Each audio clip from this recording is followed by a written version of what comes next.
Bismillahirrahmanirrahim. Assalamualaikum warahmatullahi wabarakatuh. Berjumpa kembali di Ngobrol Desa, episode 108. Kami ucapkan selamat pagi kawan-kawan, baik itu dari tenaga pendamping profesional, kepala desa, perangkat daerah, maupun rekan-rekan pengurus BUMDes, pengurus KOPDes, dan pegiat desa secara keseluruhan yang pada hari ini bergabung di Ngobrol Desa. Ya, pada hari ini kita bersamaan bagi umat Muslim yaitu memperingati Maulid Nabi Muhammad, yaitu kelahiran Nabi Muhammad SAW yang pada tahun ini adalah bertepatan pada tanggal eh, 5 September, hari Jumat tahun 2025. Ya, pada saat ini kita mengangkat sebuah tema yaitu Maulid Nabi Muhammad. Kemudian kita akan mengangkat sebuah tema yaitu keterkaitan stunting, ketahanan pangan dan perubahan iklim. Ini kelihatannya eh, tidak terkait, tapi ini ada keterkaitannya ini. Ini ada terkaitannya kaitannya dengan stunting, kemudian ketahanan pangan dan perubahan iklim. Dan insya Allah nanti akan yang jadi pemantik adalah kawan kita yaitu Cak Itong atau Cak Ahmad Fauzan, yang beliau adalah TA, kalau dulu bidangnya adalah BSD, Pelayanan Sosial Dasar di Kabupaten Jember. Kami tidak meragukan beliaunya kalau kaitannya dengan stunting, kemudian dengan pelayanan sosial dasar, bahkan dengan desa inklusi. Beliau adalah tidak hanya teori, tapi memang praktisi yang sehari-hari sudah melakukan praktek-praktek baik yang ada di dampingannya, baik itu yang saat ini maupun yang sekian tahun. Cak Itong, kita sapa dulu. Selamat pagi Cak Itong, selamat pagi Pak Dikoco dan rekan-rekan semuanya. Untuk Kang Ijing, selamat Ya, pagi teman-teman semuanya. ya. Wah, ini eh, pada Maulid Nabi ini kita juga mengangkat tema. Saya kira ini juga sangat sangat strategis ini, Cak Itong, kaitannya dengan stunting, kemudian ketahanan pangan dan perubahan iklim ini. Saya yakin Cak Itong nanti dari perspektif eh, apakah sosiologi, apakah psikologi, apa-apa, saya kira ini sangat-sangat menarik dan eh, saling keterkaitan dan saling mempengaruhi terkait dengan ya akhirnya ya program-program pemerintah dan untuk anak-anak dan cucu kita yang saat ini juga eh, sedang giat-giatnya untuk jangan sampai terjadi stunting. Monggo Cak Itong dipersilakan untuk mengantarkan kaitannya dengan topik pada pagi hari ini. Oke, terima kasih Mas Panuti, Pak Dekoco, Mas Holil, dan seluruh teman-teman semuanya yang sudah hadir pada program Ngobrol Desa episode 108 hari ini.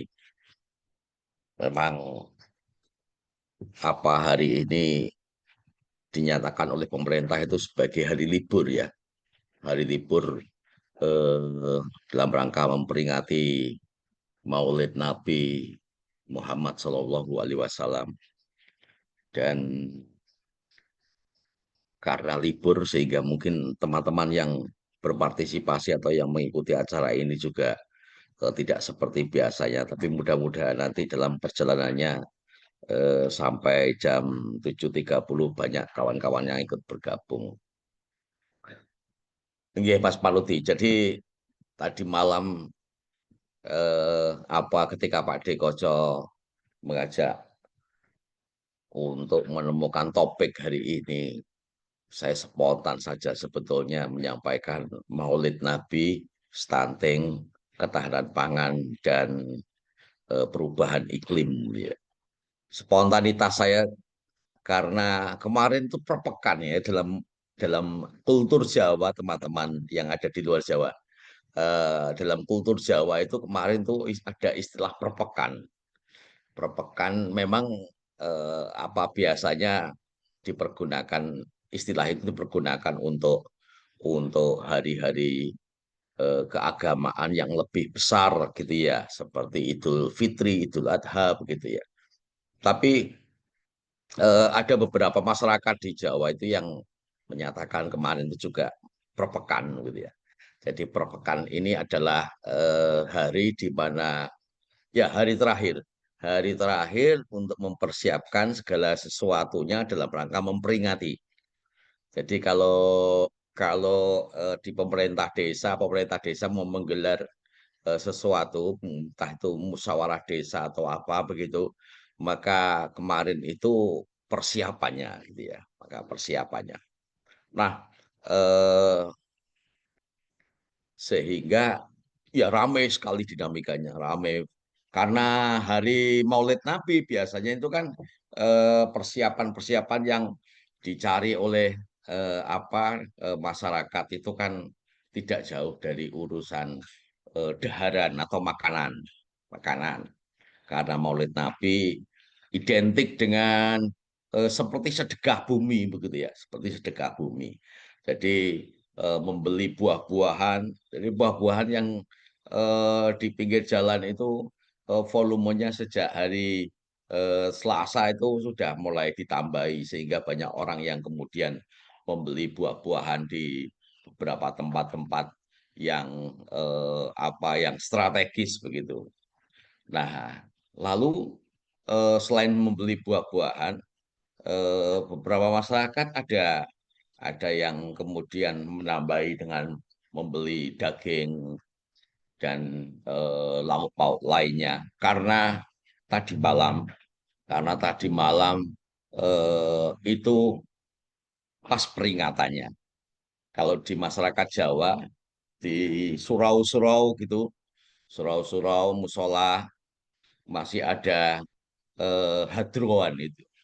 Jadi kayak semacam apa ya, eh, hadroan itu ya hadrah begitu yang kemudian mengiringi puji-pujian terhadap perayaan Maulid Nabi. Jadi entah ini kalau dihitung begitu Mas Panuti ya, ini Maulid Nabi ini kan kelahiran Nabi Muhammad begitu ya.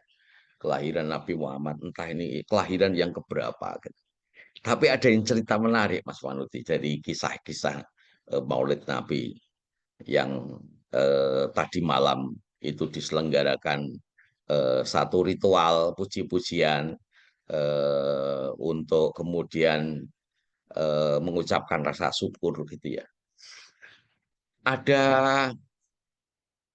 ada dahulu kala tapi ini Mas Panuti di tahun-tahun 2024, 2025, 2026, 2023, 2003, 2003, 2003 itu saya pertama kali me,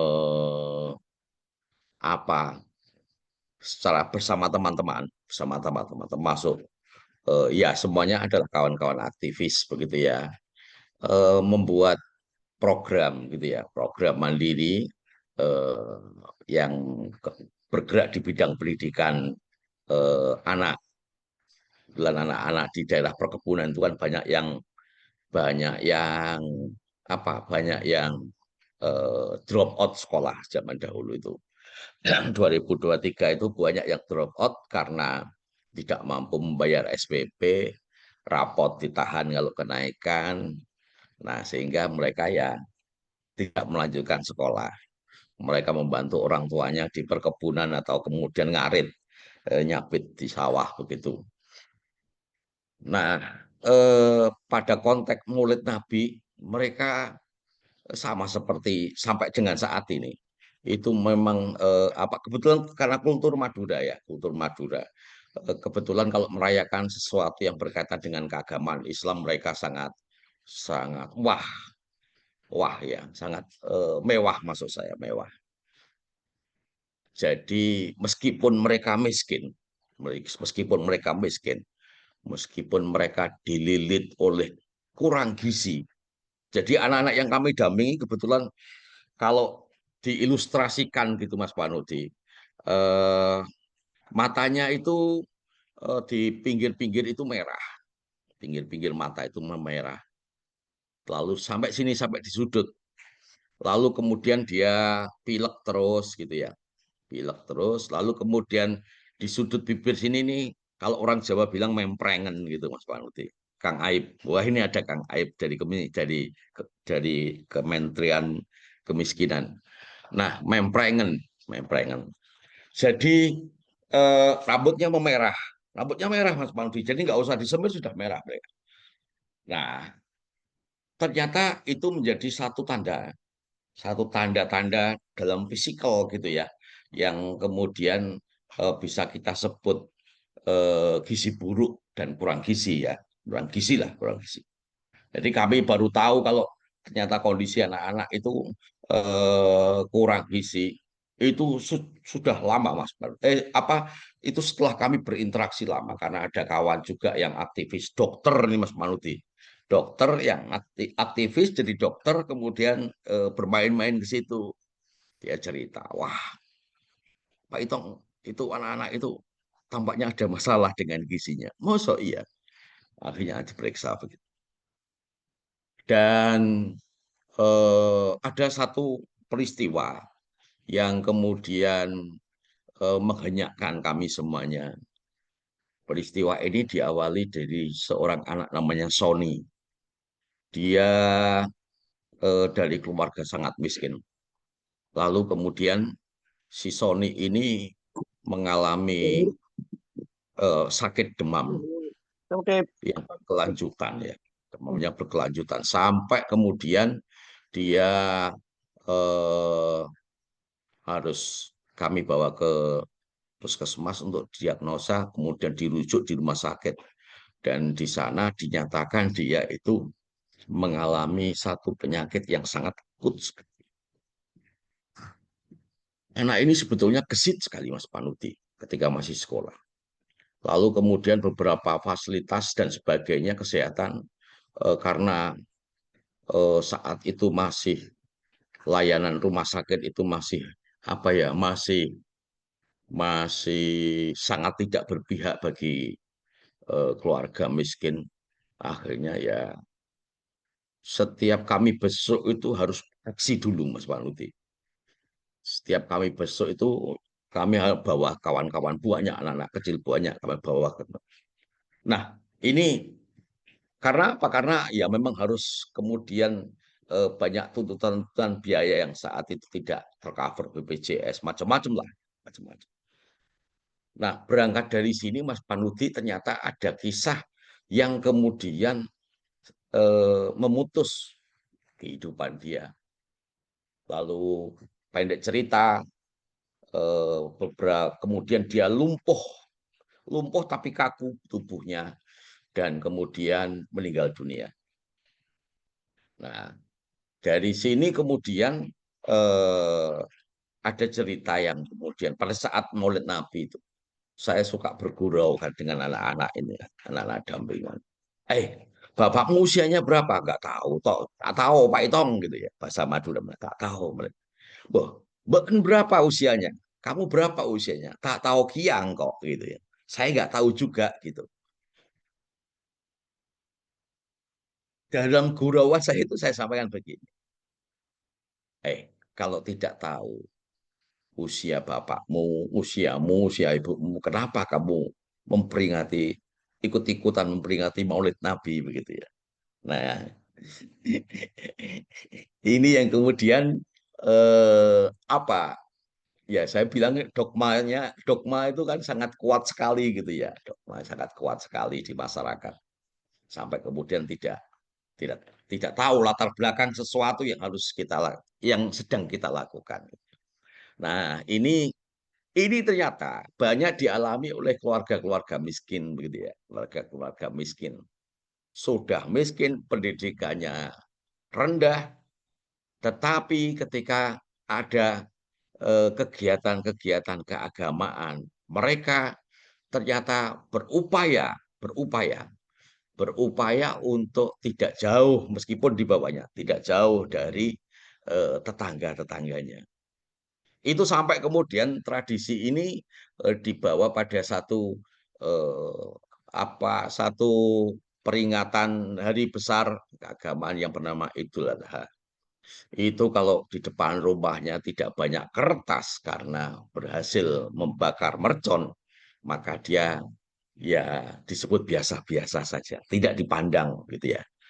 Jadi ada kultur yang kemudian eh, membuat dia sebetulnya semakin miskin gitu ya, kultur itu. Nah, saya tarik pada konteks Maulid Nabi yang sekarang, Mas Panuti. Memang tidak jauh, memang sudah berbeda jauh. Tetapi budaya membeli buah-buahan, daging, dan lauk pauk lainnya itu masih ada, masih bertahan begitu ya, masih bertahan ada. Karena tadi malam ada serokalan gitu ya, ada peringatan puja-pujian yang memperingati kelahiran Nabi Muhammad. Nah, dalam konteks itu ternyata solidaritas Mas Panuti patut kita gugah kembali. Karena apa? Karena masih ada di kanan dan kiri eh, masyarakat kita, tetangga kita itu yang kemudian masih kondisinya miskin gitu ya, masih miskin. Kalau Gubernur Jawa Timur dulu namanya Pak Di Soekarwo itu menyampaikan salah satu kemiskinan itu muncul dipicu karena beranak piana. Jadi orang miskin melahirkan lagi anak miskin lagi. Lalu kemudian demikian punya cucu miskin terus. Jadi kemiskinan kultural seperti itu yang kemudian sulit sekali untuk kemudian di apa diadvokasi begitu ya, diadvokasi. Nah, dalam konteks Maulid Nabi yang kemarin diselenggarakan, Nun Sewu, saya tak share screen gitu ya. Saya screen yang kemarin yang tadi malam itu dilakukan proses ritual, ternyata eh, masih perlu kita gugah solidaritas para masyarakat karena di samping kanan samping kirinya masih ada yang gizi buruk kurang gizi gitu ya. Bahkan yang tidak terbendung lagi tingkat anemia ini di tahun 2025 berdasarkan laporan WHO tingkat remaja putri yang anemia itu meningkat kita. Termasuk yang tidak mendapatkan imunisasi itu meningkat. Jember salah satunya kabupaten yang meningkat anak balita di bawah baduta yang tidak mendapatkan layanan layanan imunisasi. Nah, ini satu hal yang kemudian perlu kita hubungkan gitu ya. Peristiwa-peristiwa keagamaan dengan peristiwa-peristiwa yang sedang terjadi di muka bumi ini. Jadi saking cintanya kepada junjungan yang kemudian disepakati secara historis gitu ya sebagai sebagai eh, sosok nabi gitu ya yang harus kemudian diperingati pada Maulid Nabi ini ternyata ya sebatas ritual gitu ya sebatas ritual. Padahal momentum untuk meneladani akhlak beliau gitu ya. Ada kasih sayang, kepedulian sosial, menjaga bumi dan sebagainya. Ini penting yang kemudian dalam ceramah para kiai-kiai dan ulama itu kan tersampaikan. Jadi eh, apa?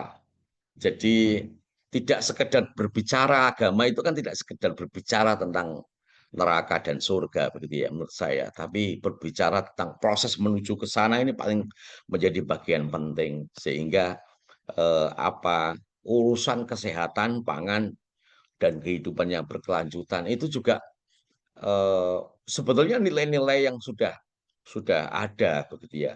Tapi kadang-kadang ini ada, tapi ini kadang-kadang ditiadakan. tidak menjadi satu pembahasan yang kemudian urgent dilakukan. Nah, ini kan sebetulnya menjadi inspirasi gitu ya. Menjadi inspirasi kepada seluruh umat manusia begitu ya. Bahwasanya menjaga kesehatan itu dimulai dari makan. Dimulai dari makan. Makan dalam terminologi yang disampaikan oleh Nabi Muhammad itu adalah makanan yang halal dan toyib, toyib, toyib, toyib, toyib gitu ya. Toyib artinya ya baik begitu ya. Nah, halal dan toyib baik. Kandungan gizi berarti toyib, kandungan gizi. Jadi itu yang harus menjadi asupan, gitu ya, menjadi asupan. Dimulai dari makan. Lalu kemudian berbicara keadilan sosial ini berbicara peduli terhadap fakir miskin, generasi lemah, lalu hidup seimbang, tidak berlebihan. Bahkan pesan Tuhan kepada kita semuanya itu kan kita sebetulnya tidak diperkenankan untuk berlebihan. Tapi menuju ke situ ada banyak proses yang kemudian diharapkan kemudian kita tidak berlebihan. Contoh misalkan setiap event-event keagamaan selalu kemudian nyampah. Nyampah itu misalkan kenduri, kenduri ya, kenduri. Kenduri kalau itu kemudian apa banyak yang tidak habis begitu ya karena volume makanan karena namanya pesta begitu ya. Pesta itu kemudian volume makanan banyak, kemudian eh, cenderung kemudian tersisakan, tersisakan. Dan ini yang kemudian yang kita sebut dengan berlebihan. Bahkan mungkin kelompok-kelompok masyarakat menengah ke bawah ketika ada berkatan gitu ya, berkatan itu adalah nasi beserta lauk pauknya yang dibawa pulang dari sebuah pesta keagamaan yang kemudian jika tersisa itu akan diolah lagi besoknya atau kalau tadi malam maulidanya sekarang ini diolah lagi. Ada olahan-olahan daur ulang makanan yang kemudian bisa dilakukan oleh kelompok menengah ke bawah dan ini satu upaya sebetulnya agar kemudian yang disebut berlebihan tadi itu bisa berkurang.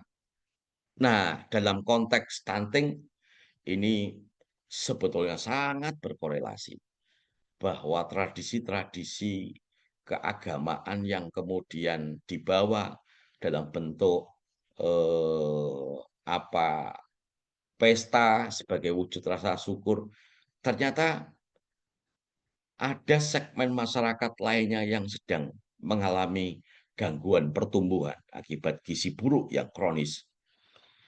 Jadi ini ada, mungkin kalau kita punya narasumber Mas Panuti, Pak Dekoco, dan teman-teman semuanya, kalau kita punya narasumber sekelas misalkan Dokter Sapa itu yang orang muda yang kalau berbicara belak-belakan tuh, maka dia mungkin akan bisa mengilustrasikan seperti apa kondisi anak stunting. Atau bahkan mungkin kalau misalkan kita punya narasumber yang berasal dari keluarga, dia akan bisa menceritakan seperti apa sebetulnya stunting. Sehingga tidak sekedar kemudian terminologinya saja, tapi ada beberapa hal penting yang perlu diungkap begitu ya dari persoalan-persoalan stunting yang yang sedang terjadi ini. Ada yang perlu diungkap. Ada mafia imunisasi, ada mafia, ya banyak hal ternyata. Banyak hal, banyak hal. Jadi kalau Presiden Prabowo pada saat launching Koperasi Desa Merah Putih itu bertekad perang dengan mafia-mafia beras dan sebagainya, benar itu. Benar. Lalu kemudian dampaknya, nah ini apalagi kalau kita berbicara dampak.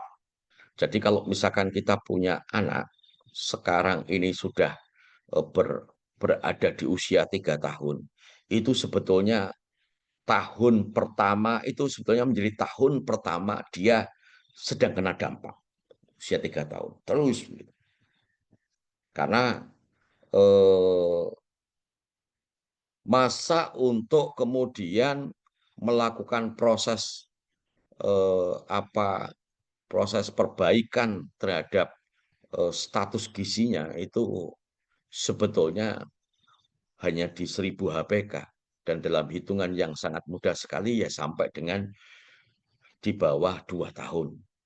Setelah itu yang berjalan adalah dampak. Jadi kalau kebetulan kemarin sedang ada rembuk stunting, ada seorang kawan yang bercerita tentang kepiawaian bidan yang menceritakan tentang kenapa stunting ini sangat harus kemudian kita jadikan sebagai pembicaraan serius begitu ya. Karena Tuhan itu sebetulnya sudah menciptakan organ-organ, sudah menciptakan organ-organ dan organ-organ yang diciptakan Tuhan ada yang kemudian berhubungan dengan makanan, asupan gizi. Di sanalah kemudian apa organ-organ yang sudah diciptakan itu eh, akan nyambung dengan baik karena ada asupan gizi, akan tumbuh atau justru tidak tumbuh-tumbuh karena asupan gizi yang kurang. Nah, ini yang mengancam bonus demografi dan masa depan kita. Ini ancaman generasi. Lalu berkaitan dengan ketahanan pangan pun juga demikian. Jadi berbicara ketersediaan, keterjangkauan, dan pemanfaatan pangan, ternyata tumpuannya adalah bagaimana kita bisa membumikan seluruh regulasi itu menjadi ketersediaan pangan, terjangkauan, dan pemanfaatan pangan. Sehingga insiden program yang berjudul ketahanan pangan akan jauh dari jalan usaha tani. Jadi menurut saya itu insiden program dan jalan usaha tani. Nah, membangun rabat atau paving sepanjang sekian meter di kawasan persawahan, di mana di situ kemudian kita kasih judul Jalan Usaha Tani, tetapi yang kemudian memanfaatkan adalah kelas-kelas menengah ke atas. Mereka malah pemilik sawah dan mereka yang selama ini yang menguasai tentang ekonomi di desa. Nah, ini satu persoalan yang harus diurai. Karena apa? Karena bisa menghambat proses ketersediaan keterjangkauan pangan, keterjangkauan pangan. Sehingga proses distribusi ya juga terbatas. Akibatnya gizi tidak bisa merata. Solusinya desa mandiri pangan melalui BUMDes atau koperasi desa termasuk menghidupkan pekarangan masyarakat yang produktif. Nah, ini yang terakhir. Jadi beberapa hari ini kawan-kawan di Indonesia sedang mengalami apa mengalami ya suhunya naik, suhu naik sehingga kita panas gitu ya. Tapi ada beberapa daerah yang itu masih ada hujan, masih ada hujan. Inilah kemudian kalau dahulu bulan Agustus, September ini masih musim kemarau. Sehingga kenapa kemudian kawan-kawan yang ada dalam program PNPM dulu itu membuat analisa yang berjudul kalender musim begitu ya. Karena seluruh program yang akan berjalan harus kemudian didekati dengan kalender musim ini untuk kemudian mengkalkulasi kalau musim hujan maka apa saja yang harus disiapkan dan berapa banyak dananya yang harus kemudian dibutuhkan untuk persiapan tadi. Termasuk juga di kalender kalender kemarau begitu ya. Ini saling saling berhubungan. Sehingga Kalau kemudian kita selaku TPP tidak memiliki sense terhadap perubahan iklim, maka kita tidak akan bisa melakukan proses pendampingan yang berbasis sense perubahan iklim. Jadi kita merasakan diri sekarang ini cuaca berubah-ubah, perubahannya ekstrim, bahkan cenderung kemudian terjadi banjir di saat musim musim yang seharusnya terjadi kekeringan, termasuk demikian ada kekeringan di saat yang seharusnya ada musim-musim yang apa eh, yang apa ya musim-musim penghujan gitu ya. Nah, ini yang berdampak gagal panen. Ini bisa berdampak gagal panen. Jadi kita tampaknya harus sesegera diri beradaptasi dengan perubahan iklim ini, teman-teman. Karena perubahan iklim ini akan terjadi terus, tinggal bagaimana kemudian kita cerna ketika mendorong pemerintah desa melakukan perubahan RKP-Des begitu ya.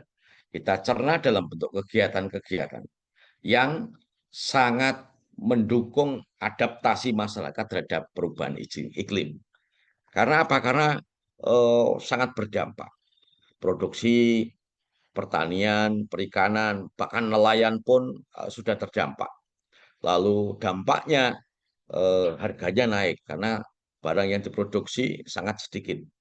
Nah, salah satunya berkaitan dengan stok pangan yang harus menjadi asupan gizi anak itu cenderung berkurang. Nah, solusinya panen air hujan. Panen air hujan. Panen air hujan ya kita tampung begitu ya. Ketika hujan turun begitu, maka ada resapan-resapan yang kemudian bisa jadikan tabungan bank, tabungan air begitu ya. Lah, kemudian agroforestry, energi yang terbarukan di desa. Benang merahnya dari Maulid Nabi sampai ketahanan pangan. Jadi Maulid Nabi ini inspirasi spiritual dan sosial, tidak sekedar ritual semata. Karena apa? Karena di depan mata kita ada stunting, ada ketahanan pangan, dan ada perubahan iklim yang menjadi tantangan kita bersama.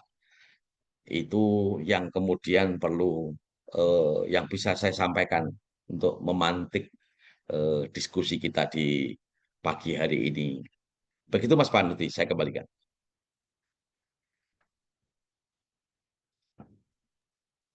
Ya, terima kasih Cak Itong. Luar biasa Cak Itong sudah membedah tadi. Membedah kayak keterkaitan benang merah kaitannya dengan peringatan Maulid Nabi, kemudian kaitannya dengan dari sana ada suri teladan kasih sayang terhadap sesama manusia, juga keberlanjutan generasi. Nah, ini terkaitan dengan stunting, kemudian biar tidak terjadi stunting harus ada sebuah kedaulatan pangan di masing-masing desa. Kalau itu di desa, setelah kedaulatan pangan ini bisa terjadi, kita harus beradaptasi dengan perubahan iklim. Ini yang luar biasa dibedah oleh Cak Itong. Dan ini saya kira eh, tidak sekedar teori, tapi kita sudah mengalami ini. Sekedar teori, tapi kita mengalami. Nah, ini yang saya kira kita selaku pegiat desa, peduli desa, pasti juga peduli pangan. Karena pangan itu ya setahu kami eh, dari desa ini, dari desa yang peduli pangan ini. Nah, ini untuk menjaga kedaulat pangan tadi, berarti kan ya desa-desa ini harus nguri-nguri kaitannya dengan tadi, dengan kaitannya dengan berbagai inovasi, adaptasi, kemudian inovasi terhadap perubahan-perubahan iklim ini. Ini nih yang saya kira sangat-sangat menarik yang perlu kita diskusikan, baik kita di tataran grassroots. Eh, Kira-kira biar tadi apa yang disampaikan Cak Itong tidak terjadi, apa yang harus kita lakukan kita selaku pegiat desa ini, yang di desa-desa ini action advokasi pencerahan terhadap warga, warga di desa, baik itu petani, peternak. Ya, saya kira kemarin juga mengangkat peternak. Ya, lah ini kan saya kira saling keterkaitan, termasuk katakanlah bagaimana memaksimalkan kaitannya dengan apa yang ada di desa itu, baik produk-produk pertanian, peternakan, dan itu mau nggak mau juga kaitannya dengan energi terbarukan.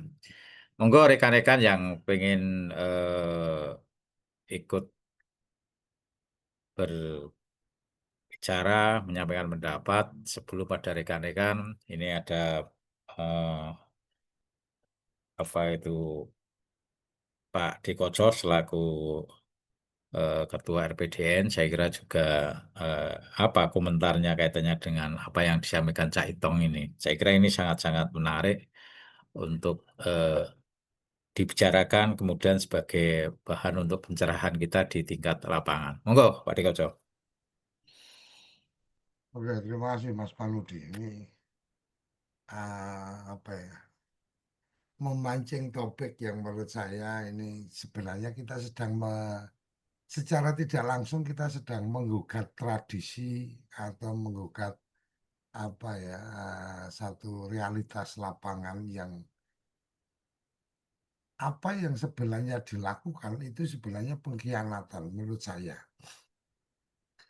Jadi kalau saya itu tadi menyampaikan bahwa ada pesta yang luar biasa dengan acara keagamaan, tapi di sisi lain masih ada warga yang kemudian stunting atau bahkan sampai ada yang meninggal karena kurang gizi dan seterusnya. Menurut saya, ya ini bagian dari pengkhianatan kalau kita bicara acara yang kemudian digelar dengan kemewahan itu adalah acara dari Maulid Nabi. Karena ketika kita bicara Maulid Nabi, maka sebenarnya yang menjadi esensinya adalah kemudian kita mengenang sosok yang kemudian apa kita sedang rayakan kelahirannya.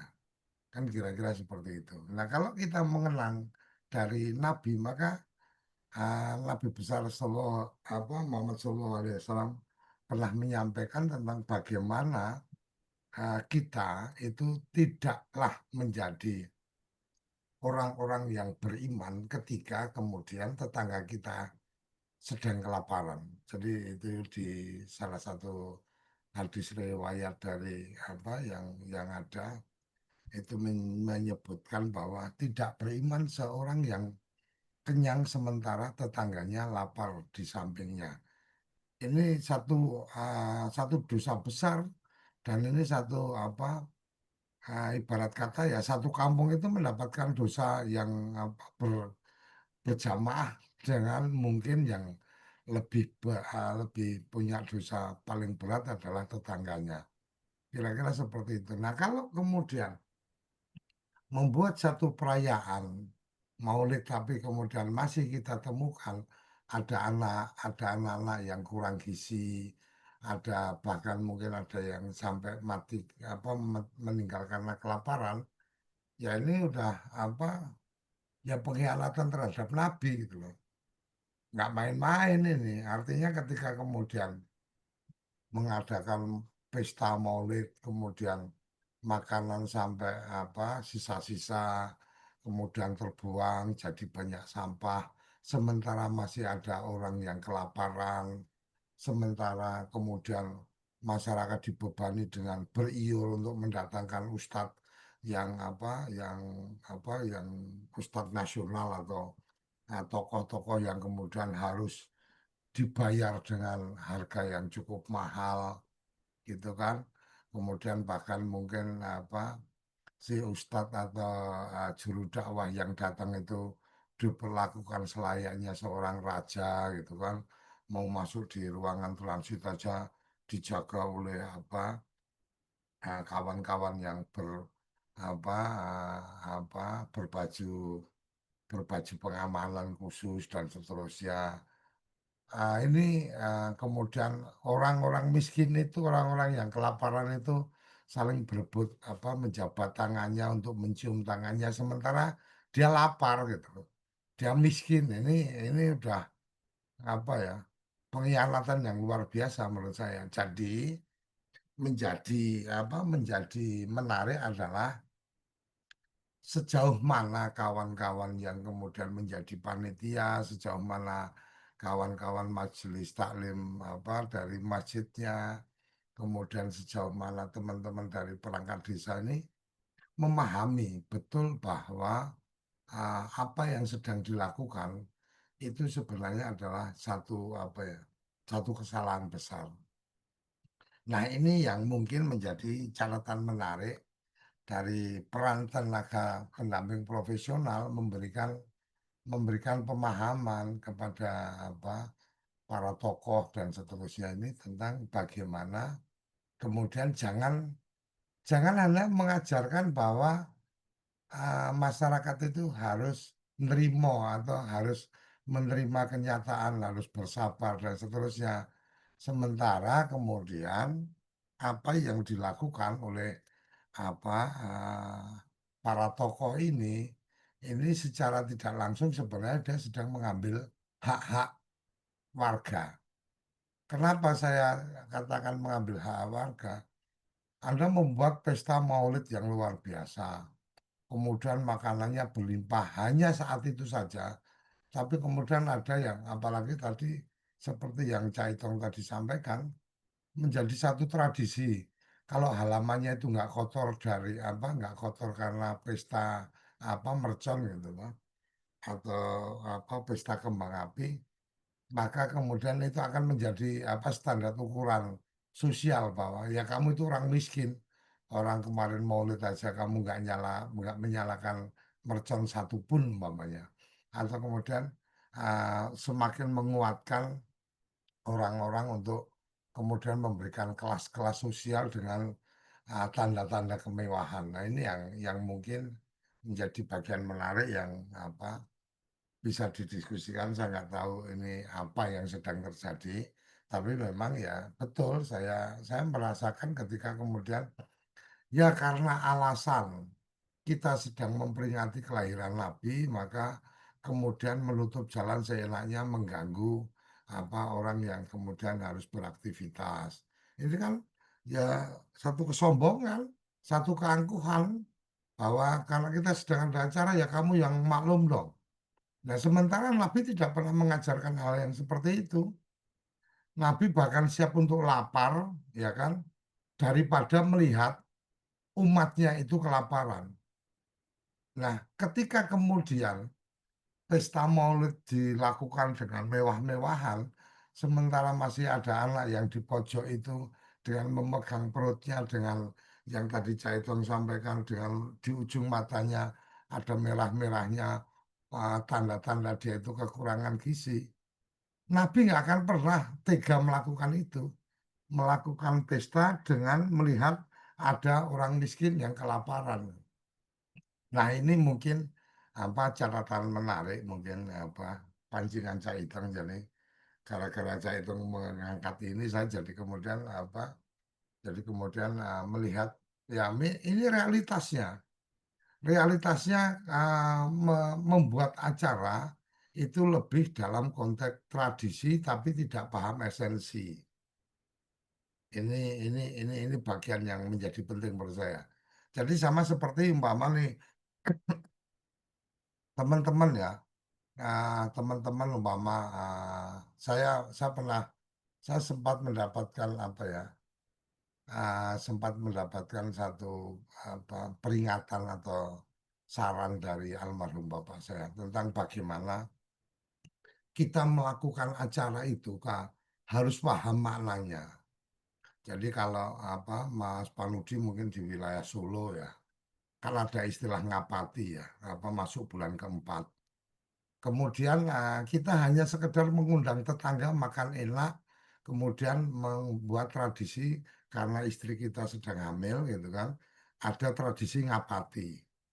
Kemudian mengundang tetangga makan enak, kemudian apa menggelar acara, kemudian pulangnya bawa berkat masing-masing dan seterusnya sama dengan mitoni 7 bulanan.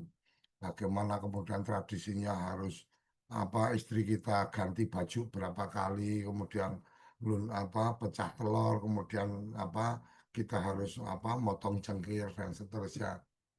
Ketika hanya paham ritual tanpa paham esensial, ya ini sudah masalah.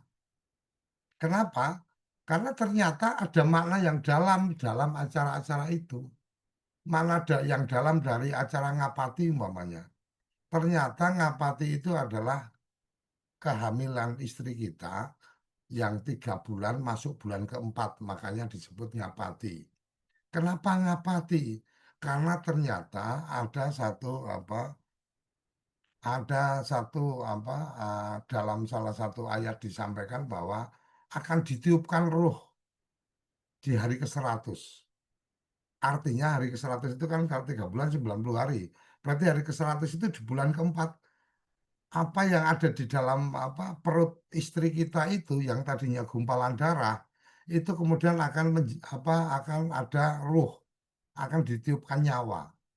Makanya kalau kemudian ada ya semacam pembenaran lah.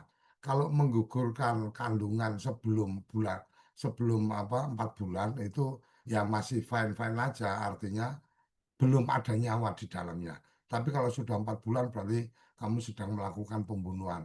Kira-kira seperti itu. Jadi menjelang menjelang ditiupkan ruh itu kita bermunajat, kita memohon supaya ya Allah berikan ruh terbaik dalam janin di perut istri saya. Kira-kira seperti itu. Bukan pestanya. Kemudian 7 bulan. Kenapa ada acara 7 bulan? 7 bulan itu kemudian biasanya ada tradisi membelah cengkir ya, aja hitam ya.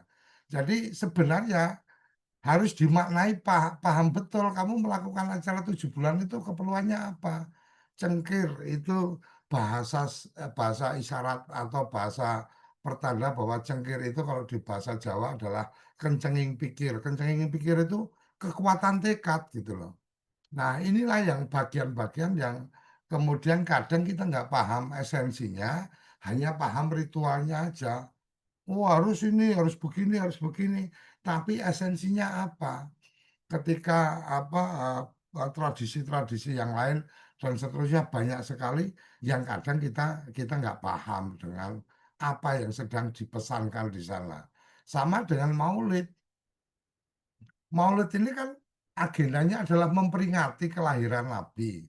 Nah, memperingati kelahiran Nabi yang harus kita lakukan adalah memahami perilaku Nabi, memahami contoh-contoh hal atau hal-hal yang diajarkan oleh Nabi. Nah, ketika kemudian kita memperingati kelahiran Nabi, kemudian kita tidak mengikuti ajaran-ajaran beliau, ya ini menurut saya pengkhianatan gitu loh. Kalau di kampung kamu masih ada orang gizi buruk, masih ada keluarga yang stunting, masih ada rumah-rumah kumuh dan seterusnya, kemudian kamu membuat gelaran acara Maulid yang di balai desa atau di lapangan besar dengan pesta-pesta dan seterusnya, ya sesat pikir dan khianat kalau menurut saya. Jadi mungkin ini bagian lain yang saya melihatnya ya. Karena tadi yang disampaikan oleh Jaitan tentang contoh-contoh, yaitu satu tradisi yang rasanya malu nih desa kita kalau Maulidan kok tidak ada tidak ada pesta 7 hari 7 malam umpamanya. Kok tidak ada pesta kembang api, kok tidak ada yang menerbangkan balon di malam hari dan seterusnya ya. Ya semoga ini menjadi kesadaran kita bersama bahwa setiap acara yang kita lakukan itu kita mesti paham pesan-pesan apa yang tersampaikan. Mungkin itu Mas Parudi, mohon maaf kalau saya kurang tepat memberikan tanggapannya karena ini geser-gesernya bisa jadi akan membawa pada ya apa ritual keagamaan itu racun gitu kan. Artinya ya udah menerima kenyataan dan seterusnya itu sebagai cobaan dari Tuhan dan seterusnya. Tapi ya bukan ya mungkin iya cobaan itu ketika mungkin ada hal-hal yang kita lakukan ini salah sehingga kemudian kita harus menerima akibatnya. Tapi bahwa kemudian itu menjadi bunga-bunga kata untuk sekedar menyenangkan mereka yang sedang kekurangan dan seterusnya. Sementara kita bisa membantu tapi tidak melakukan apa melakukan aksinya ya menurut saya ini akan tidak tepat. Mungkin itu Mas Paludi, mohon maaf kalau kurang tepat karena ini menyangkut urusan-urusan keagamaan ya. Jadi kalau saya sering mengatakan aku ki alif bae ora jejekan gitu. Jadi ketika bicara ngaji ya ngajiku ora katam ora lulusan pondok tapi ya ada bagian-bagian yang sedikit-sedikit apa saya mendapatkan pemahaman dari guru ngaji saya di salah satu surau kecil di dekat rumah saya. Kira-kira itu Mas Paludi Matulun. Ya, ya, terima kasih Pak Dekoco. Ya, tadi udah ada ulasan Pak Dekoco yang jelas kita harus memahami kalau bahasanya adalah hakikat dan makrifatnya kalau istilahnya. Substansinya kan hakikat dan makrifatnya itu. Terkait tadi simbol-simbol yang ada, ya ini saya kira peringatan berbagai macam lah adat istiadat di tempat kita itu kan sebenarnya simbol-simbol gitu, simbol-simbol yang harus dicari apa makna atau apa hakikat dari sebuah ritual itu yang saya kira sangat esensi dan akhirnya menjadikan apa tadi bahwa ketika paham makna arti dari di balik simbol itu akhirnya kan penerjemahnya akhirnya kan substansinya tadi contoh kaitannya kan kasih sayang kasih sayang terhadap umat kasih sayang terhadap sesama. Saya kira simbol-simbol kasih sayang itu ya adalah kepedulian pada siapa sesama. Lebih bagus adalah yang dalam tanda kutip itu adalah sahabat kita, saudara kita, tetangga kita yang tadi ekonominya lemah, mungkin ada kekurangan apa, nah, ini yang saya lain. Monggo kawan-kawan yang ingin menyampaikan tanggapan, saya kira ini tadi juga ditarik juga sampai ke tadi ketahanan pangan. Saya kira ini juga menarik ini ketahanan pangan dan perubahan iklim ini yang saat ini tadi juga disampaikan Cak Itong bahwa ini kan program-program ketahanan pangan yang ini termasuk stunting, ketahanan pangan, perubahan iklim. Ini kan program-program yang digencarkan oleh pemerintah kita itu yang luar biasa. Ya buktinya ketahanan pangan minimal 20% untuk penyertaan modal BUMDes, nanti KOBDes Merauke yang nanti sebagai penyalur kaitannya dengan bahan-bahan subsidi minimal bahan-bahan pangkalan pokok sembako ini kan eh, apa ya terkait dengan program ini juga sangat-sangat relevan ini. Monggo kawan-kawan yang ingin menyampaikan pendapatnya untuk eh, apa itu resen kami beri kesempatan. Ya, monggo kami beri kesempatan. Yang jelas kalau kami yang kaitannya tadi stunting kami sama itu Cak Itong. Kemarin ya beberapa kali kami juga monitoring kaitannya dengan rembuk stunting. Ada lu kok baru aja ya nggak apa-apa karena kalau yang jelas sebelum musrenbang kan saya kira itu bagian masih kesempatan lah. Musrenbang kan paling lambat adalah akhir September sudah ditetapkan perdesnya. Ini masih masih juga saya kira ini juga sangat kalau kita lihat ketika rembuk stunting, kemudian ini ada program ketahanan pangan. Nah, ini saya kira juga kondisi perubahan iklim ini, saya kira ini juga ketika rembuk stunting pun ternyata eh, kadang kita tidak mengira ternyata dari ibu-ibu atau kader-kader posyandu yang katalah memonitoring, melakukan pengukuran, melakukan pemberian PMT di posyandu-posyandu, di kelas ibu hamil dan lain-lain, ternyata juga masih ditemukan itu, masih ditemukan terkait apa? Uh, ternyata ini ada penyakit bawaan. Nah, kami kemarin juga agak terkejut ya, ditemukan indikasi ada yang positif kena kusta loh. Saya juga kan kena kusta itu, tapi dari pengasuhnya, dari keluarganya ini.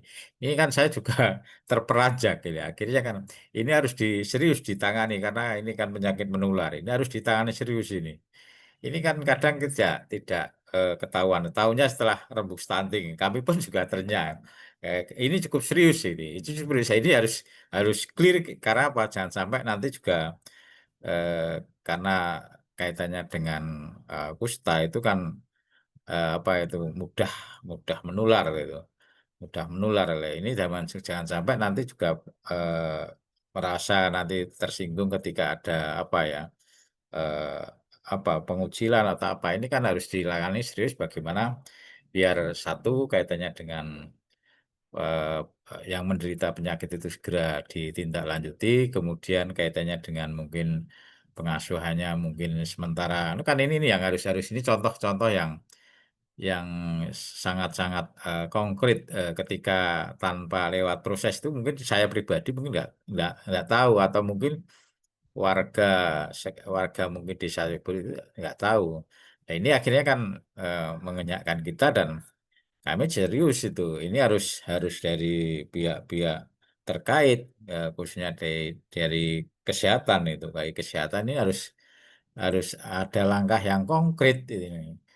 Apalagi kalau itu katakanlah ada keluarganya yang gizi buruk atau kurang gizi, kemudian ekonominya. Ini kan persoalan-persoalan yang harus harus segera ditindaklanjuti, yang tadi konvergensi tadi harus bersama-sama tadi. Ini kan contoh-contoh yang konkret. Nah, kita selaku selaku pegiat desa, peduli desa, ya ini kan harus harus memberikan catatan, dan tidak hanya sekedar harus langkah apa, langkah 1.000 kali cepatnya biar ini segera clear gitu lah. Segera clear, segera ada sebuah penanganan secara konkret nih.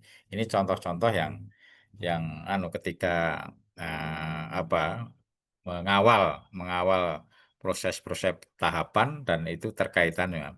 Nah, ini juga saya kira juga nanti akan terkait ini. Saya juga akan tanya ini kaitannya dengan ketahanan pangan, penyertaan modal ini. Ini sudah seberapa jauh ini BUMDes yang menangani ketahanan pangan itu. Kalau nggak jalan pasti akan saya sentil. Kenapa nggak jalan? Problemnya apa? Walaupun kalau tempat kami terus terang eh, tidak ada istilahnya apa ya,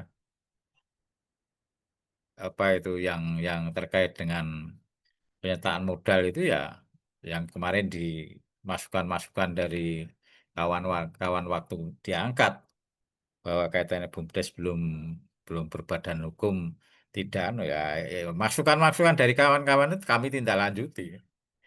Wah, ini harus tetap jalan kaitannya.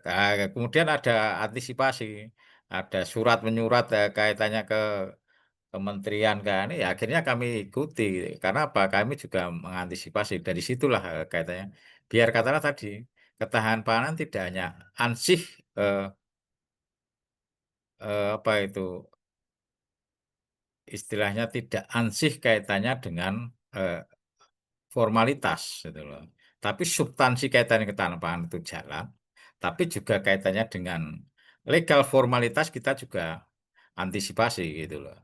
Ya, sehingga eh, terus terang kami juga antisipasi dan eh, action. Makanya tempat kami ada yang sudah panen padinya, ada yang mau, ya dinamika masing-masing. Ada yang karena kan ada yang masuk tahap pertama, tahap kedua pencairannya. Ada yang sudah mulai jalan ini, bahkan mungkin ya bentar lagi sudah ada yang mulai panen, eh, ya mungkin 2 minggu 1 bulan sudah panen telurnya, karena ayam petelur kan. Nah, ini kan ini yang menurut saya perlu katalah tadi kembali lagi ketahanan pangan tadi, kedaulatan pangan tadi, biar nanti apa? Ya kalau saya biasanya gini, saya sentil di waktu dirembuk itu. Kalau sini itu sentral pangan, mulai dari eh, ternak ayam dalam negeri atau ayam lekor, ternak ayam chopper, ternak ayam petelur, ternak kambing. Kalau masih ada yang kurang gizi, ini saya sentil. Apa sebenarnya?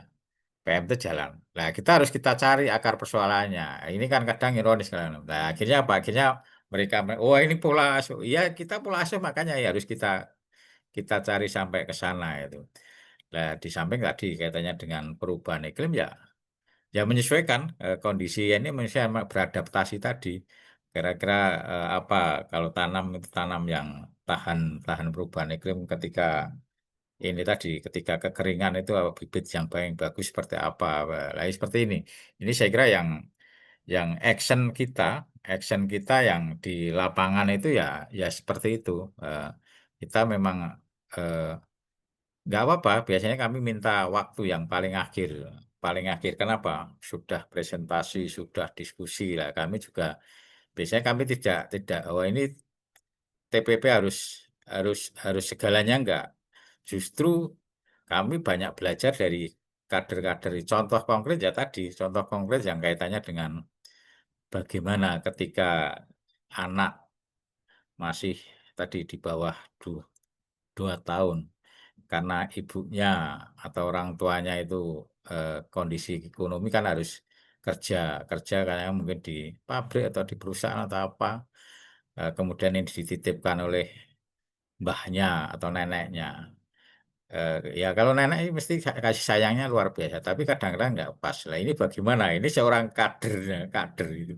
Ketika memberikan penyuluhan pada neneknya, pada orang tuanya ini kan kami tanya konkretnya seperti apa. Jangan sampai satu sama lain tersinggung, tapi substansinya nggak kena ini. Ini kan akhirnya apa? Akhirnya menarik loh. Menarik ketika itu konkret-konkret di lapangan seperti itu dan kita banyak belajar juga dari kawan-kawan yang di grassroots itu. Ini saya kira yang monggo nanti rekan-rekan yang apa mau menanggapi kaitannya topik pada pagi hari ini baik itu kaitannya tadi esensi kemudian juga program-program yang saat ini sedang kita kawal yang beri kebijakan adalah pemerintah tapi kita kawal di masing-masing dampingan kita. Saya yakin di masing-masing dampingan kita itu dinamikanya kalau sekarang ini luar biasa. Karena apa? Minimal 20% untuk ketahanan pangan. Kalau saya itu udah istilah saya montang-mantingnya udah luar biasa. Karena apa? Ya kita paham juga dinamika kaitannya dengan pengurus BUMDesnya yang belum siap, eh, oknum perangkat desa yang mau terlibat terlalu dalam, ya banyak hal. Wah, masih bingung kaitan menentukan unit usaha. Ini kan problematik dinamika di lapangan ini. Ini yang makanya harus dikawal, harus dicarikan solusi, harus terjun langsung. Makanya kami terus terang, kenapa kami menampilkan di ngobrol desa ini kaitannya dengan ketahanan pangan ini mungkin sekian itu katanya dengan budidaya apa itu karena terus terang kami juga menyadari minimal di wilayah kami masih ada juga yang oh ini belum tahu ini monggo kawan-kawan ini biar kawan-kawan juga nanti menyampaikan ide terkait dengan topik hari ini juga menanggapi. Dipersilakan kawan untuk Resen. Nah, ini ada siapa tadi? Mana tadi? Bang Aib tadi mana ini? Oh, udah anu ya. Monggo Oke. kawan-kawan Mbak Lisa, Mas Irfan atau yang lain dipersilakan. Mas Imanudin,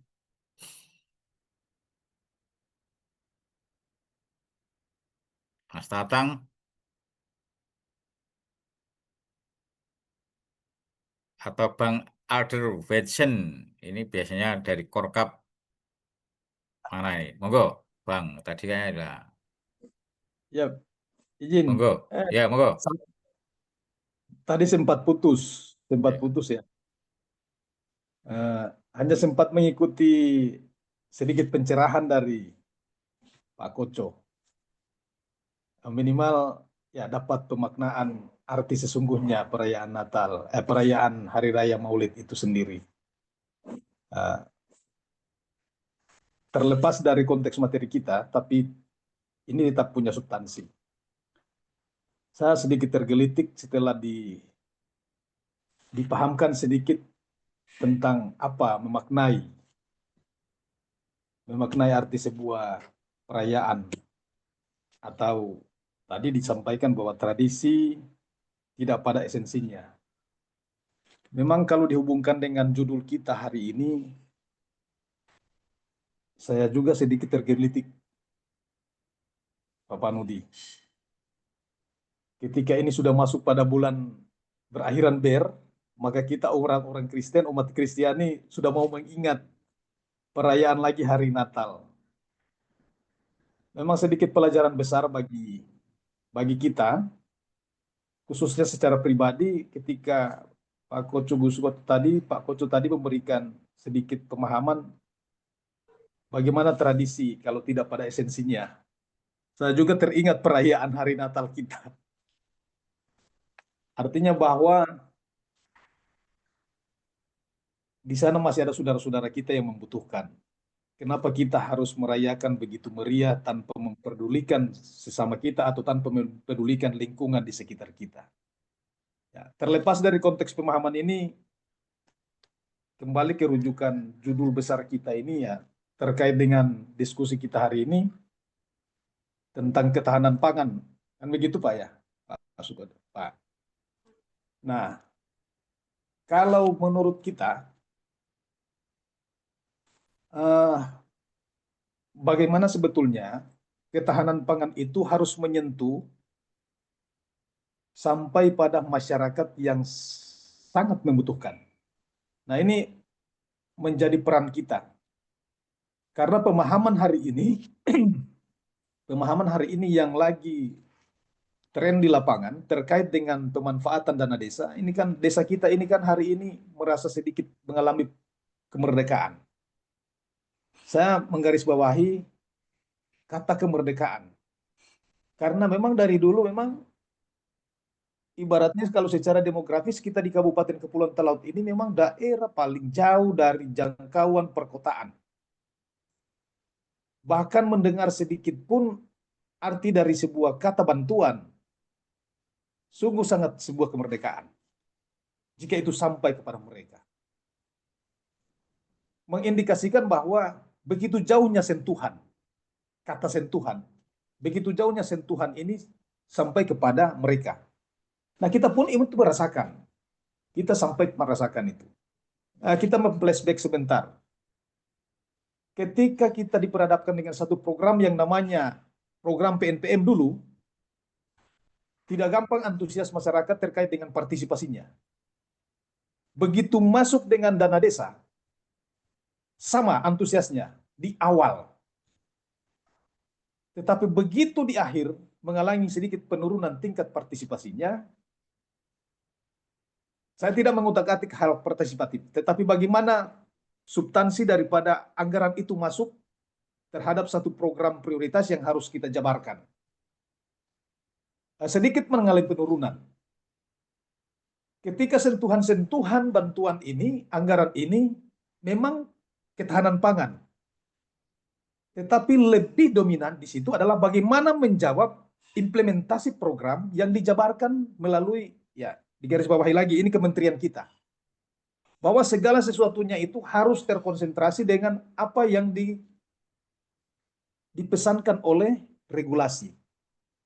Sesungguhnya yang harus kita maknai bersama di sini, apa sih undang-undang desa itu sebetulnya?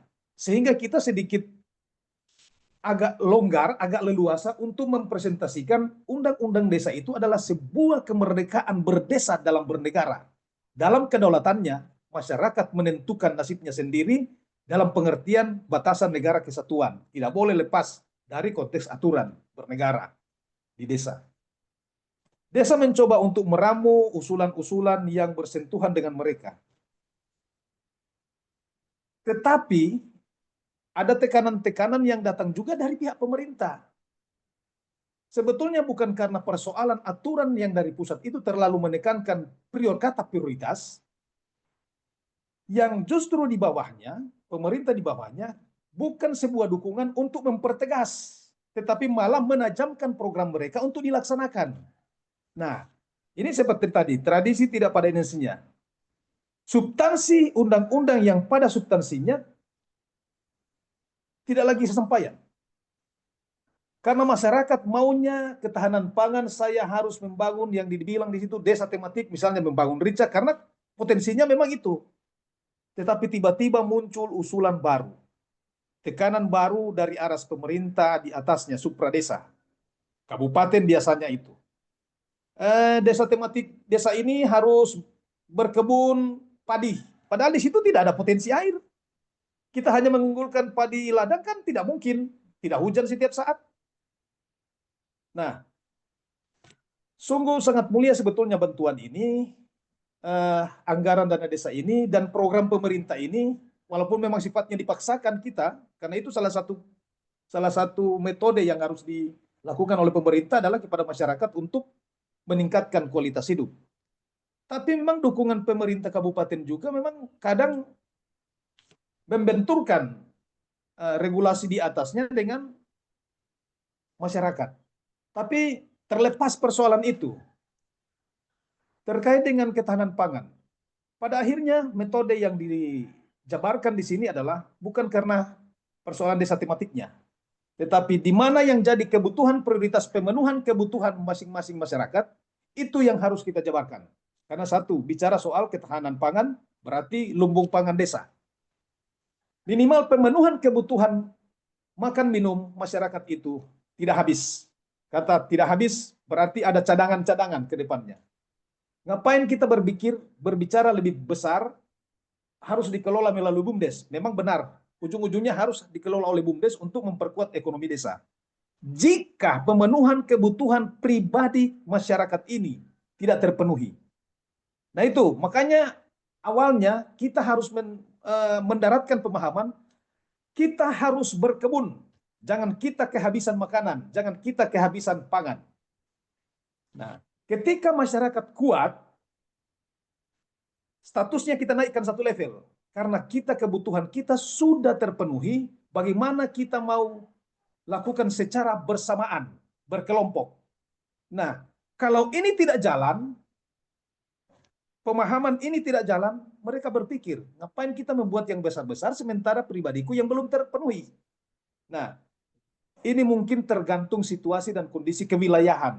Saya tidak tahu kondisi wilayah kita di wilayah barat seperti apa, kita di timur seperti apa, atau di bagian tengah ini seperti apa. Tetapi itulah konteks kondisi kita hari ini.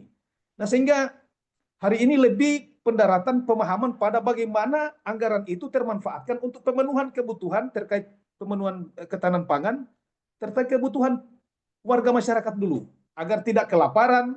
Ini kan SDGs lagi, Pak Panuji. Masyarakat tidak kelaparan, kan begitu. Nah, kalaupun ini sudah terpenuhi, ya statusnya kita naikkan. BUMDes segera ditingkatkan statusnya. Karena kita akan menolak yang namanya usaha bersama. Enak didengar. Tetapi kalau tiba-tiba rujukannya adalah desa tematik, bangun ini, bangun itu. Wah, ini gimana ini? Saya tidak tahu mau memulai dari mana ini. Sementara filosofi yang ditanamkan kepada warga masyarakat adalah memperkuat ketahanan pangan atau memperkuat ekonomi pedesaan melalui ketahanan pangan untuk diri kita dulu. Supaya kita tidak kelaparan, maka tidak tercatat keluar desil 1, desil 2, desil 3. Kan begitu analoginya mau berpikir. Tapi tiba-tiba tekanannya, tak, harus BUMDes, pendapatan, ya benar. Tetapi mungkin tahapannya ini. Saya lebih menyorot pada bagaimana metodologi sebetulnya ini. Metodologi yang harus didaratkan, tetapi kita punya panduan yang sama. Apakah sifatnya SOP atau apa, tapi itulah inovasi-inovasi yang harus kita jabarkan. Atau mungkin itu menuntut bagaimana kita menganalogikan regulasi itu. Saya pikir ini sedikit diskusi kita dan beberapa catatan penting bagi kita dengan kondisi kelokalan kita hari ini. Saya pikir itu Pak Panudi. Dan terima kasih Pak Koco ya sudah memberikan pengetahuan tambahan bagi kita untuk mengkolaborasikan pemahaman tentang apa makna perayaan hari kebesaran itu. Terima kasih. Ya, terima kasih Bang Aldebar Vincent. Ini dari Indonesia Timur ya? Mana Pak? Tengah, Kabupaten Kepulauan Talaut, ujung utara kita Pak. Oh, Talaut ya. Ya. Sulut. Ya. Laut Ya. Utara. Ya. Sering dikenal itu berbatasan dengan Filipina itu. Oh, Itu wilayah iya. Itu berarti wilayah kita pendampingan. terluar ya, Pak? Termasuk wilayah terluar ya? Ya, terluar. Benar. Iya. Benar. Ya. Kami juga memahami kaitannya dengan esensi, kaitannya dengan undang-undang desa tadi peringatan. Ya, makanya juga ya kita yang selaku peduli dengan kondisi desa, masyarakat desa, kita harus mampu menerjemahkan sesuai dengan kondisi baik warganya, baik alamnya. Ini mau tidak mau tadi kaitannya dengan perubahan iklim kan mau tidak mau kan sampai ke sana itu. Ya, kita harus mampu menerjemahkan kemudian mengimplementasikan bersama warga ya yang tadi yang katakan mungkin undang-undang desa ya seanu kan filosofinya itu langitan tapi bagaimana biar eh, konkret di lapangan. Monggo Cak Itong tanggapi atau yang lain nanti akan memberikan masukan dari yang disampaikan Bang Aldel Faizan tadi kan menyampaikan antara kebijakan di atas atau supra, kemudian kita lihat juga kondisi di lapangan. Saya kira ini yang tugas-tugas kita. Monggo tanggapi Cak Itong atau yang lain.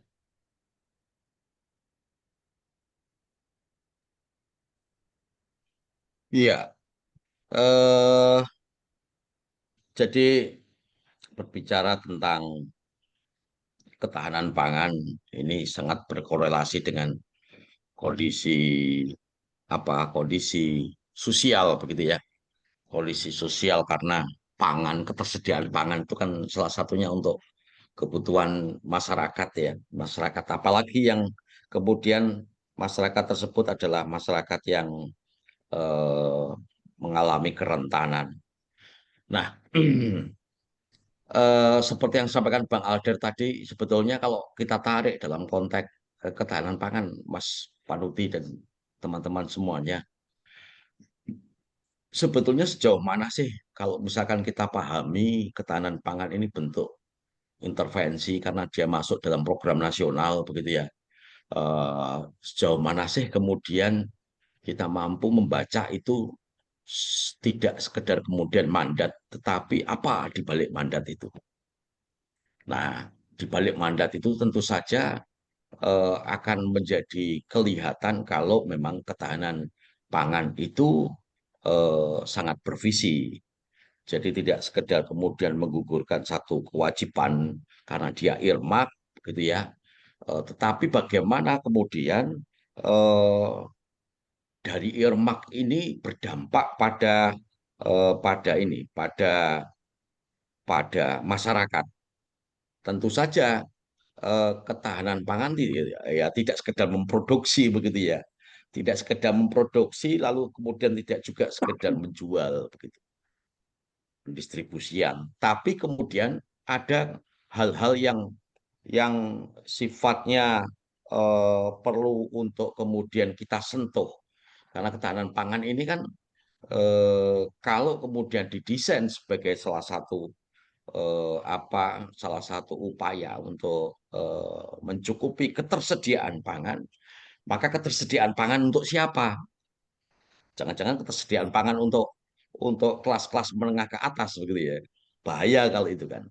Nah, tentu saja ketersediaan pangan ini kan untuk mereka yang sangat membutuhkan. Siapa yang membutuhkan ya tentu saja adalah masyarakat miskin, masyarakat miskin. Sehingga kalau dalam konteks EHDW itu Mas Panuti, aplikasi stunting pelaporan itu ya, itu yang perlu kemudian kita lihat adalah pada keluarga sasaran. Karena di dalamnya ada program ketahanan pangan yang menjadi indikator, Dan tampaknya persepsi indikator ketahanan pangan dalam EHDW itu belum dimaknai terintegrasinya dengan program-program ketahanan pangan yang sekarang ini didesain untuk kemudian dikelola oleh BUMDes. Padahal sangat berkorelasi, sangat berkorelasi. Maka mari kita pastikan para keluarga rentan ya, dalam EHDW itu terpilah. Jadi kalau keluarga dia tidak masuk keluarga rentan, maka tidak akan ada pertanyaan yang menjadi indikator apakah keluarga ini mendapatkan program ketahanan pangan desa. Jadi kalau kelompok-kelompok yang tidak rentan, dia tidak mendapatkan pertanyaan itu. Tapi kelompok yang rentan akan muncul pertanyaan itu. Maka itu menjadi prioritas sebetulnya. Jadi eh, prioritas nasional kalau dikorelasikan dengan beberapa aplikasi dan kondisi masyarakat sebetulnya menurut saya sangat relevan sehingga kewenangannya tidak membabi buta, Mas Panuti. Ini yang perlu kemudian eh, bisa kita terjemahkan ya, bisa kita terjemah antara misalkan antara eh, keputusan Menteri Desa untuk membawa ketahanan pangan ini kepada BUMDes sebagai pengelola atau lembaga ekonomi yang ada di desa atau koperasi begitu ya, atau TPK. Nah, ini semata-mata sebetulnya tidak hanya teknis bagaimana kemudian itu siapa pengelolanya dan bagaimana mengelolanya, tapi ada visi yang kemudian bisa kita manfaatkan untuk kemudian menyehatkan. Salah satu visinya adalah menyehatkan keluarga-keluarga rentan agar mereka eh, memiliki ketersediaan pangan. Nah, di dalam EHDW pula sebetulnya di keluarga rentan ada berbagai macam indikator yang muncul selain ketahanan pangan. Apa itu? Program bantuan sosial. Itu hanya muncul hanya untuk keluarga rentan. Tidak muncul indikator.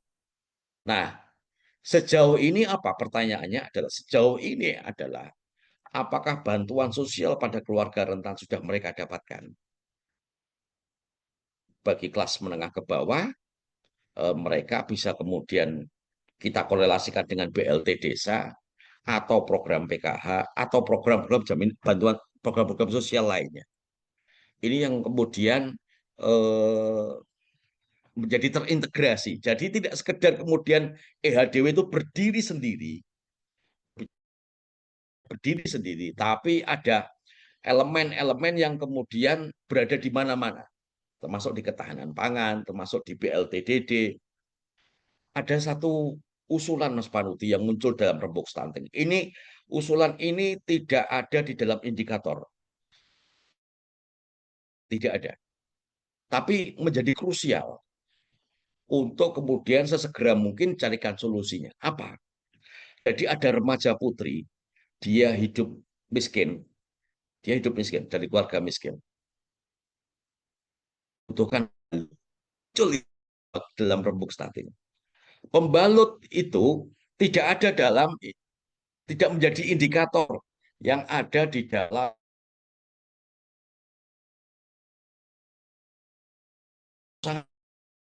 Berarti ini hubungannya dengan reproduksi perempuan, lalu hubungannya juga dengan interaksi sosial dia dengan mas yang lain dan sebagainya.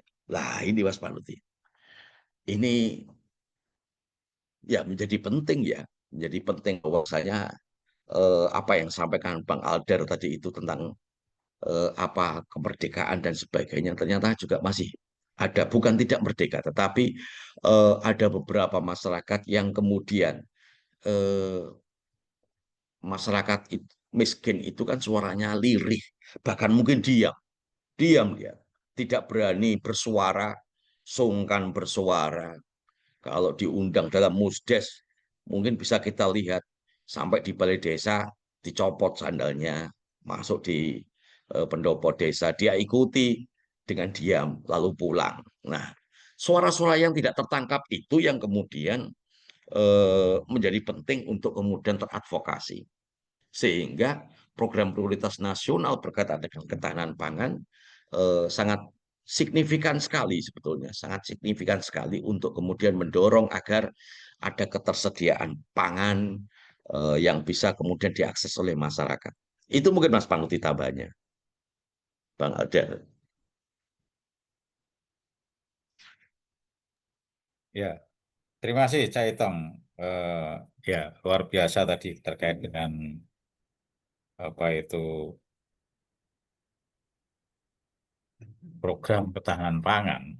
Ini sebenarnya ya saya punya keyakinan ini memang semuanya ada keterkaitan ya, ada keterkaitan ya, kaitannya dengan ketahanan pangan, kaitannya dengan kesehatan, kaitannya dengan stunting, kaitannya dengan ekonomi itu BUMDes. kemudian kaitannya dengan kemiskinan, semuanya saya yakin.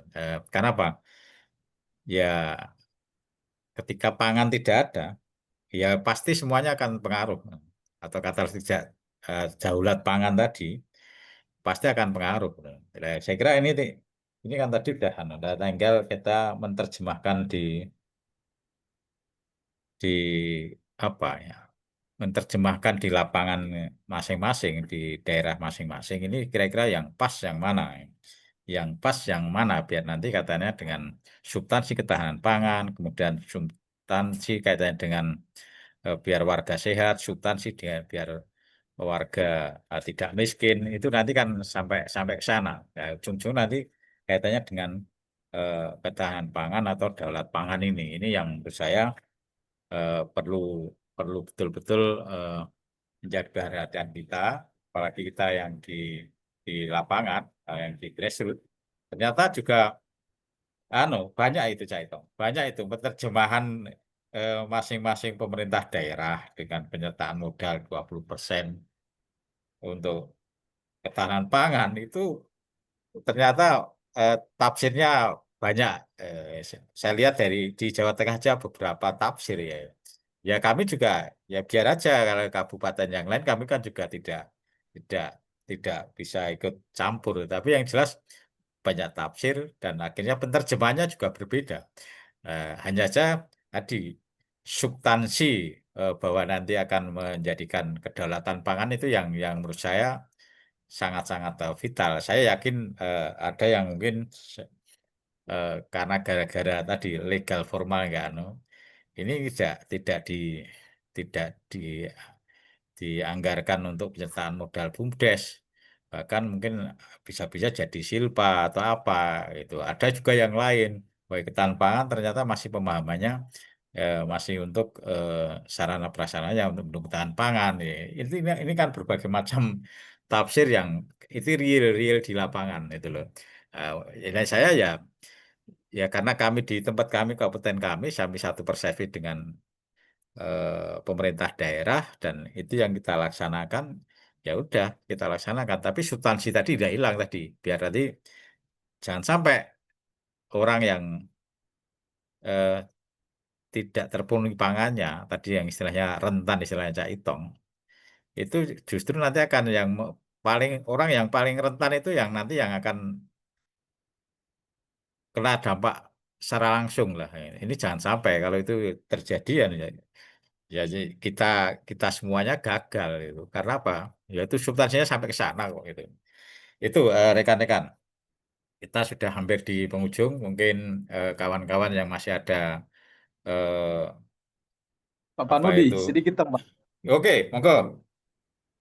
Ya, jadi begini, salah satu hal yang kita lakukan di lapangan terkait pemenuhan ketahanan pangan, antisipasi masyarakat yang rentan tadi, keluarga rentan. Kita mencoba menginovasi bagaimana pemenuhan ketahanan pangan itu kepada teman-teman, mengatasi masyarakat desa, bagaimana kita melakukan identifikasi kebutuhan pangan di masing-masing desa, warga desa.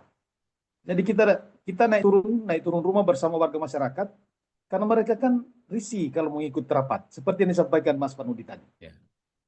Memang itu kondisinya.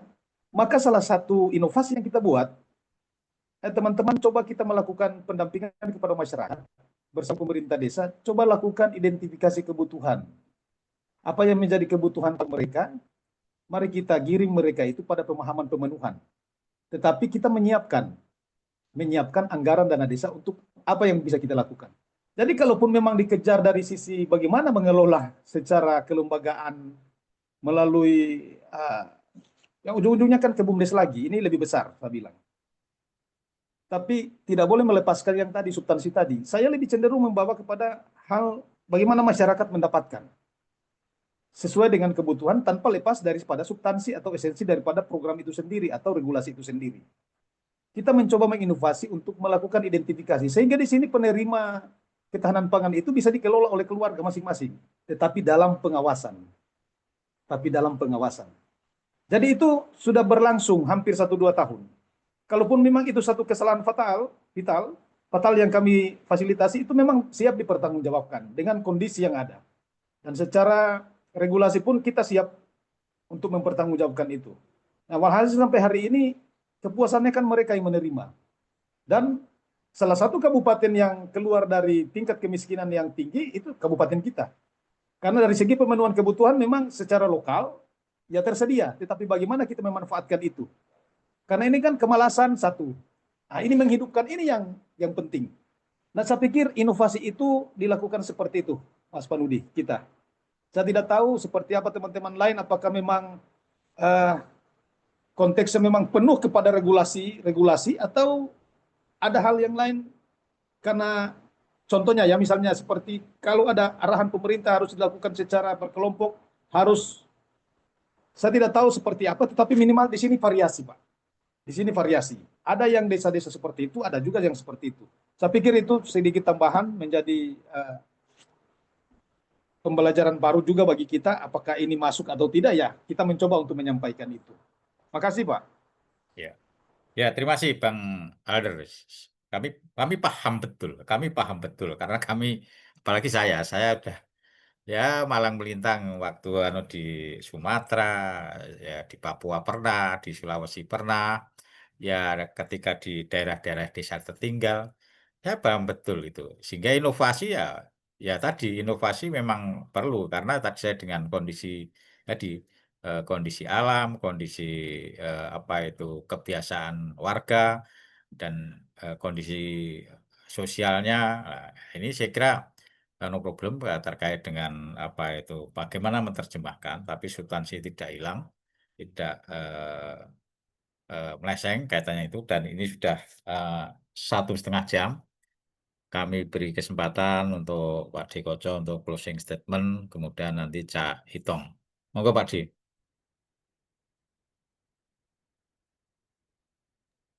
Terima kasih Mas Panudi. Jadi di pagi hari ini sebenarnya lebih pada yang perlu kita pahami dari apa yang tadi diperbincangkan menurut saya adalah sebisa mungkin kita itu memang paham apa perannya. Jadi lebih pada mengambil paham perannya itu lebih utama daripada berpegang kepada tugas pokok dan fungsinya. Jadi tupoksi itu tidak punya makna ketika tidak ada pemahaman tentang peran. Jadi mungkin itu bagian-bagian yang menjadi penting sama halnya seperti tadi adat istiadat, tradisi dan kemudian kebiasaan-kebiasaan yang hadir di masyarakat itu tidak punya makna ketika kita tidak paham tentang esensinya apa. Jadi mungkin itu yang menjadi sangat penting. Selamat merayakan peringatan Maulid Nabi untuk kawan-kawan yang merayakan dan selamat menikmati proses perjalanan spiritual kita masing-masing bahwa kadang-kadang memang kita perlu menemukan sesuatu baru kemudian menyadari. Jadi setidaknya forum-forum seperti ini menjadi bagian penting untuk kita bersama bahwa acara-acara atau kemudian penugasan-penugasan itu ya tidak dengan serta-merta harus kita laksanakan tanpa kita tahu esensi apa yang sedang disampaikan. Saya pikir itu, terima kasih, salam bahagia untuk kawan-kawan semua, salam sehat untuk orang-orang yang Anda cintai, salam desaisme. Monggo Cak Hitong. Iya, Mas Panudi, Bang Alder, Pak Dekoco, Kang Iman, dan semuanya teman-teman. Tadi jika tidak keliru, Pak Dekoco juga sempat menyampaikan tentang dosa sosial. Karena ada banyak fakta-fakta sosial yang kemudian tidak terjamah begitu ya. Tidak terjamah sehingga mereka ada yang gizi buruk, ada yang kurang gizi, stunting, dan sebagainya. Maka pada closing statement ini saya ingin mengajak semuanya untuk melakukan proses ritual nih. yaitu melakukan closing statement secara berjamaah dengan cara menyanyikan lagu tanpa musik. Ini spontan saya tadi itu ketika Pak Dikoco menyampaikan tentang jamaah berjamaah, lalu Bang Alder mengajak kita melakukan proses refleksi begitu ya. Lagu ini lagunya Iwan Fals. Jadi lirik yang ada dalam layar ini adalah ciptaan Iwan Fals di Tempo dulu. Sebetulnya banyak yang sudah mengetahui lagu ini. Tapi memang Iwan Fals jarang menyanyikan lagu ini di konser-konsernya. Tapi tidak apa-apa, karena kita bukan musisi ya. Kita bukan musisi sehingga lagunya nanti semakin fals gitu ya nggak apa-apa. Tapi yang penting mari kita bisa berdoa bersama-sama teman-teman yang ingin menyanyikan lagu ini. Silakan open mikrofon, kita berjamaah menyanyikan lagu ini. Nyanyi, Boleh Cak, Mas nyanyi. Panuti ya? Nyanyi, Cak, nyanyi, Cak. Oke. Kita mulai ya Mas Panuti ya. Siap. Oke. Judulnya doa.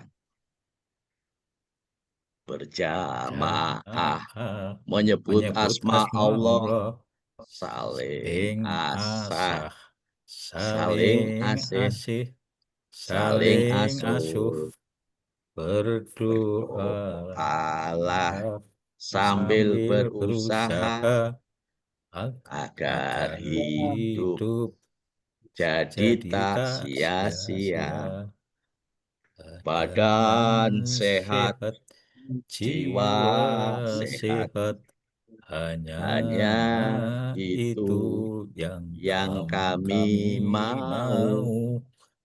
Hidup berkah penuh gairah.